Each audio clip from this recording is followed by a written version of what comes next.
China tests its new capsule and soft lands a rocket. SpaceX shifts focus from Mars to the moon.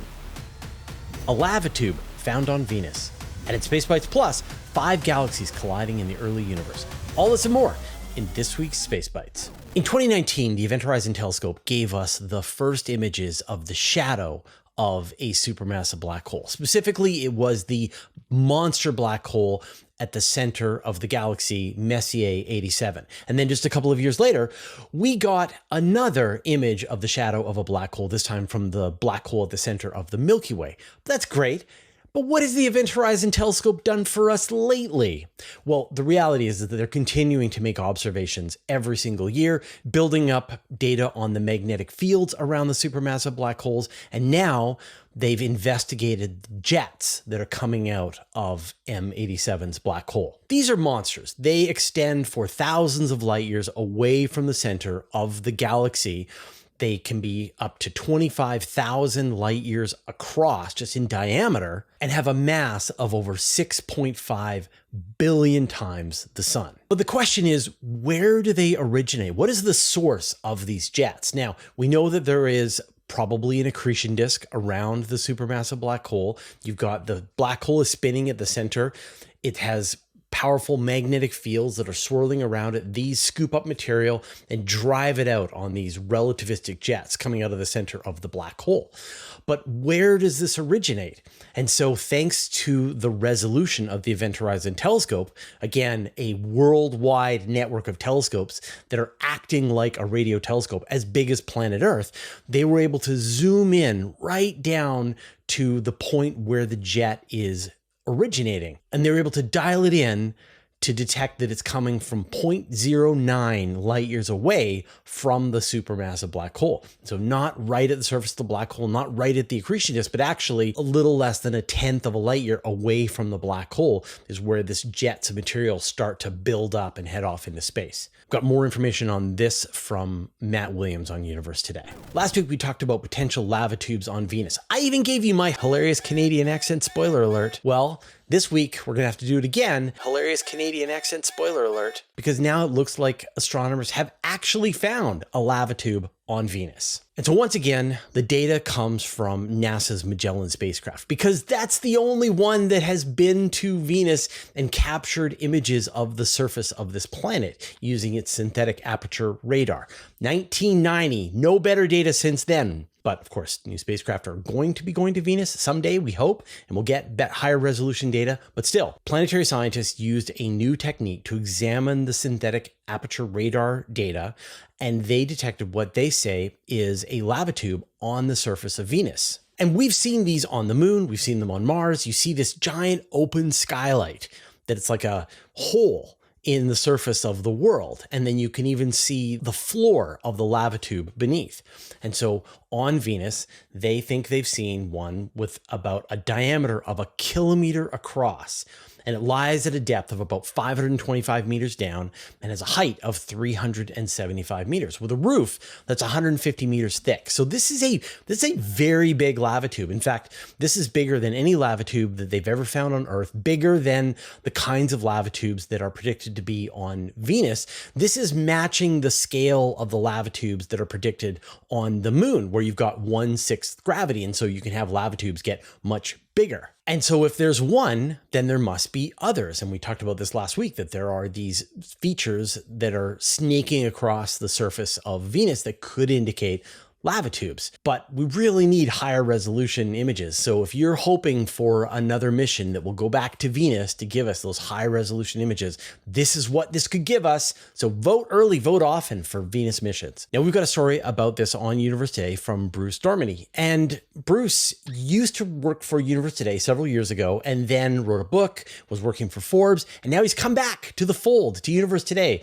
to write for us again. And I'm so glad to have him back. He's an absolute incredible science writer, and has been a real contribution to the team again. So yeah, I'm sure you'll hear me say his name many more times going into the future. Welcome back, Bruce. All eyes are on the Artemis 2 test, but while we're waiting for the next launch of the Space Launch System, the Chinese are continuing on with their plans to send a human to the moon by 2030. And so they're in the process of testing all the different parts of their hardware. Recently, we saw a zero altitude abort flight test of the Mengzhou crewed spacecraft. We saw a comprehensive landing and liftoff verification of the Lanyue lunar lander. And now this week, we've heard that they have completed another test, this time with the Long March 10A rocket, which is sort of the variant of their rocket that has enough oomph to carry missions to the moon. They also did a test of their Mengzhou capsule, which is going to be carrying humans to the moon. And they went pretty far with this series of tests. They launched the rocket, and when they were at the maximum dynamic pressure point of their launch, max Q, they did an escape test of the capsule. So it detached from the rocket. And then both the capsule and the first stage of the rocket landed softly in the ocean. And similar to SpaceX, the goal was to try and catch this rocket at sea on a barge. And there was a problem with the rocket. They weren't able to catch it, but was able to do a soft landing close to the barge. So they're getting close to being able to recover first stage boosters of their rockets, in addition to preparing all of this hardware for going to the moon. And this is leading up to China's plans to actually launch the Mengzhou 1 later on this year on a Long March 10 rocket. So they're getting very close to testing out all of the hardware for their lunar missions. Elon Musk has been obsessed with human exploration of Mars. In fact, it's the reason why he started SpaceX decades ago. He was inspired by Robert Zubrin's The Case for Mars. He wanted to build a greenhouse that would go to Mars, that would prove that you could grow plants on Mars and try to inspire other people to begin the exploration of Mars. It was the reason for the development of the Interplanetary Transport System, or the BFR, the big freaking rocket, eventually named SpaceX Starship. And he has been teasing us with the future plans for sending starships to Mars. It was supposed to happen in 2018, 2020, 2022, 2024, 2026, maybe now 2028. Well, it turns out, if you read a series of tweets that he made on X.com, plans have changed. They are no longer going to Mars. He is now focused on building a city on the moon. And according to Musk, instead of the 20 years that it's going to take to build a city on Mars, it's going to take merely 10 years to build a city on the moon. And obviously this has hit the Mars exploration community pretty hard. People were pretty excited about the idea that they could live their days on Mars, and now they're going to have to live their days on the moon. But from a space exploration perspective, this makes a ton of sense. Now, obviously, there are a lot of reasons why SpaceX needs to focus its efforts on the moon. They're under contract to deliver the human landing system for the upcoming Artemis 3 mission. The Chinese are carrying out their plans to send humans to the moon. And Blue Origin has stopped launching with the New Shepard rocket, shifting to emphasize all of their work on the New Glenn and building their lunar lander. So there's a lot of competition. But there's like a larger rationale here, which I actually think makes a lot of sense. And so I'm going to save that as a rant at the end of this episode. So stick around for that. And if you want more information, we've got a story about this from Matt Williams on Universe Today. Little red dots are an ongoing mystery discovered by James Webb. You've got this compact object seen very early on in the universe. It is sort of enshrouded by dust, but it's not giving off the kind of X-ray radiation that you normally see associated with a supermassive black hole. So what are they? Well, a new paper suggests a pretty interesting idea and something that we've been seeing more and more hints about, and that's the idea of a direct collapse black hole. So the traditional theory of how you get supermassive black holes is that you have the first generation of stars, the population 3 stars, and made of pure hydrogen and helium left over from the Big Bang. These things would have gotten very massive and would have left behind pretty large black holes. Then these black holes would have found other black holes, merged together. These black holes would have accreted material, and that's how you would have gotten the seeds of the first black holes. That's the traditional theory.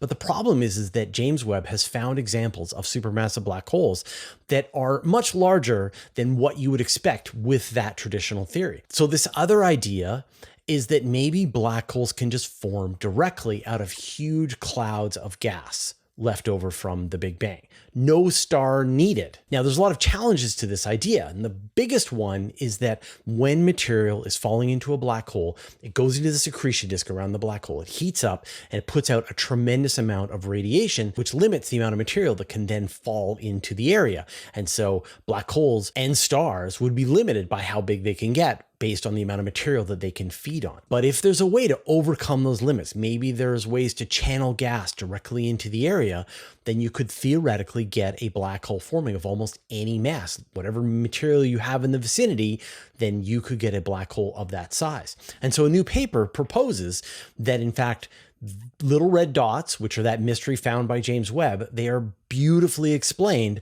by direct collapsed black holes. They match the evidence that we have seen from these little red dots so far. They lack the X-ray emissions that you would expect to see from an actively feeding supermassive black hole. There's an absence of star formation around them. There's a presence of metal and high ionization lines, and they're surrounded by dense gas clouds, just what you would expect to see of an object that was recently formed directly into a black hole. So it's sort of an interesting idea, and people have been suggesting this might be what these things are, and that these direct collapse black holes would answer a lot of questions about why we see black holes so heavy early on in the universe. So if you're interested in this as an explanation to little red dots, I recommend you read this article by Matt Williams on Universe Today. Every week, we do a vote on our channel where you tell us what you thought was the best space news story of the week. And the winner last week is new data on Europa. So thank you everyone who voted last week. Now we're going to put the poll for this week's stories into the post tab in our channel. And then of course you want to subscribe to our channel and click on the notifications bell. But here's something else. I'm not sure if you knew about this on YouTube. When I say that you should press the like button will highlight on your interface. And when you press it, you will see a really cool animation. What will you see? You're gonna have to just press the like button. Okay, it's time to go on a possible comet alert. You have been warned. There might be a bright comet in early April. So the comet is called C2026A1 MAPS, and the MAPS part is actually an anagram for the names of the discoverers. And this comet was found about 2 astronomical units away from the sun, but on a near collision course with the sun. And it's expected that it's going to come within 160,000 kilometers of the surface of the sun. That is less than half the distance from the Earth to the moon. And comets like that, they're called sun grazers. And when they get that close, you get one of 2 possibilities. One is they're destroyed. And we see this all the time. The comet gets too close, it gets torn up into a puff of material, and it's gone. But the other possibility is that it gets so close, holds together, and flares up into this enormous comet. And that should be a spectacular comet that we can see in the night sky in early April. So we're going to have to wait and see and find out if it survives its journey around the sun, and we might get a very bright comet, or as usual, no bright comet, because the universe sucks. If you want to learn more about this and where to find it, where to look, check out the story from David Dickinson. And speaking of comets, what about Comet 3I Atlas? What have we heard from that lately? Well, we've got some older observations that were done with NASA's SpaceX mission. If you remember, back in late 2025, the comet made its closest approach to the sun, and at a time when it happened to be on the other side of the sun from our perspective. Now, it was lost in the glare of the sun from all of our regular telescopes, but infrared observatories in space were able to continue to watch it.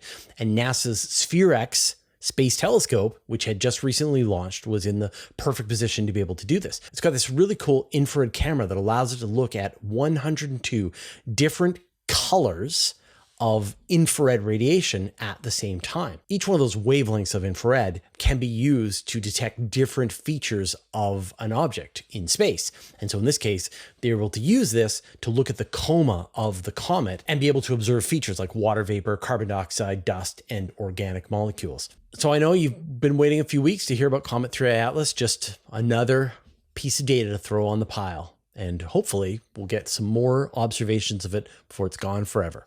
Got a story about this from Matt Williams. I hope you're enjoying this week's episode of Space Bites. Now, you're watching it here on YouTube, but this is not the ideal place to watch our videos. That's because YouTube forces us to put advertisements into every video that we make, and we don't want to put any ads in. So if you want to watch a version of this video with no ads, you can right now, completely for free. And that's over on Patreon. You can just click on a link in the show notes. It'll take you over to that version, and you get the exact same video, but with no ads. And to convince you that this is a good idea, we've got one additional story on the Patreon version, more space news. So click on that link, go over and check that one out. And this week's extra story is all about a 5-galaxy collision seen early on in the universe. And this is just a collection of some of the stories that we're covering over on Universe Today this week. I don't have time to get to all of them, although people have been asking me to do all of them. I can't do all of them. But where I am covering all of the stories is in my weekly email newsletter, which I send out every Friday. At about the time that you're watching this episode of Space Bites, you should also see my weekly newsletter. I write every word in it myself. It's completely free. There's no advertisements at all, and you can sign up. Just go to universitytoday.com/newsletter. I'm going to give you more of an opinion, I know, super rare, about what seems to be driving this shift in focus from Mars to the moon. But first, I'd like to thank our patrons.